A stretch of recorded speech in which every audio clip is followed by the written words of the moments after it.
Shalom Bapak Ibu dan Saudara yang terkasih dalam nama Tuhan. Sebelum kita mendengarkan firman Tuhan pada hari ini, mari kita bersatu dalam doa. Kami mengucap syukur atas kebaikan Tuhan dalam kehidupan kami. Karena kemurahan Tuhan, kami bisa merenungkan firman Tuhan. Semata-mata karena Tuhan yang mengizinkan kami. Tuhan tolong kami untuk mengerti dan memahaminya, mampukan kami untuk melakukannya. Dalam nama Tuhan Yesus kami berdoa. Amin. Bapak Ibu dan Saudara, seorang penumpang yang naik pesawat tidak selalu mengerti bagaimana mesin pesawat bekerja atau bagaimana pilot mengendalikan arah di udara. Namun ia tetap duduk dengan tenang karena ia percaya kepada pilot yang menerbangkan pesawat tersebut. Kepercayaan itu bukan karena ia memahami semua, tetapi karena ia yakin kepada siapa ia mempercayakan perjalanannya.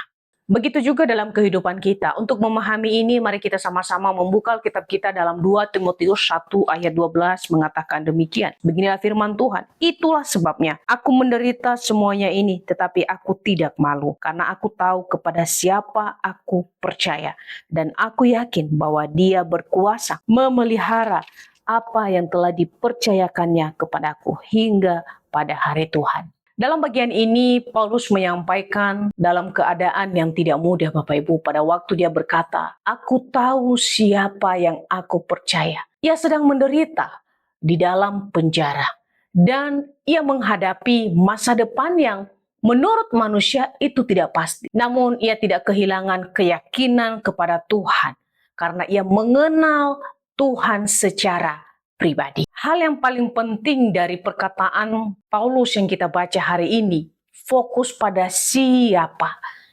Iman bukan hanya soal pengetahuan yang seringkali kita mengerti dan pahami, tetapi juga berbicara tentang hubungan dengan Tuhan. Paulus tidak bergantung pada keadaan, situasi, tetapi pada Tuhan yang ia kenal, yaitu Tuhan kita Yesus Kristus. Seringkali kita menaruh harapan kita pada manusia, kepada hal-hal yang biasa itu bisa berubah, seperti uang, pekerjaan, atau orang lain. Semua itu bisa saja goyah, bisa berubah, tetapi Tuhan tidak pernah berubah. Pada waktu kita mengenal Dia, kita bisa tetap kuat, walaupun mungkin keadaan kita sulit, walaupun mungkin kita sedang sakit, walaupun kita mungkin bergumul mencari pekerjaan, bergumul untuk bagaimana hidup kudus di hadapan Tuhan. Tetapi kita tetap bisa hidup bertahan sampai hari ini, itu karena Tuhan yang memampukan kita.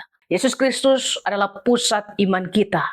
Ia datang ke dunia untuk menyatakan kasih Allah. Ia mati di atas kayu salib. Untuk apa? Untuk menanggung dosa-dosa kita, manusia yang berdosa. Pada hari ketiga ia bangkit, memberikan kita kehidupan yang baru yang sebelumnya tidak bisa diberikan oleh siapapun. Yesus tidak hanya berbicara tentang kasih, tapi ia membuktikannya. Karena itu, ia layak dipercaya. Ketika kita percaya kepada Dia, kita menyerahkan hidup kita kepadanya dan percaya bahwa Ia memimpin setiap langkah kecil yang kita lakukan setiap hari. Iman itu tentang siapa, bukan apa yang kita percaya. Percaya di tengah keadaan yang sulit, percaya dalam keadaan yang tidak mudah. Kita yakin bahwa Kristus adalah dasar yang tidak pernah berubah. Jadi hari ini, siapa yang kita percaya dalam menjalani hari-hari kita? Apakah diri kita, orang lain, uang kita, atau Dia, Sang Juru Selamat yang memberikan kita masa depan yang cerah.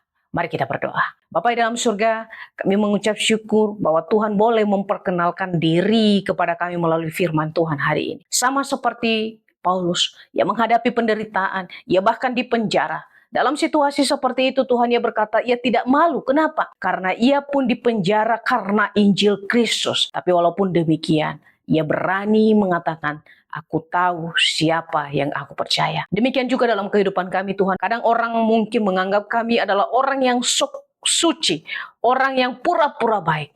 Tapi biarlah kami berani mengatakan siapa yang kami percaya.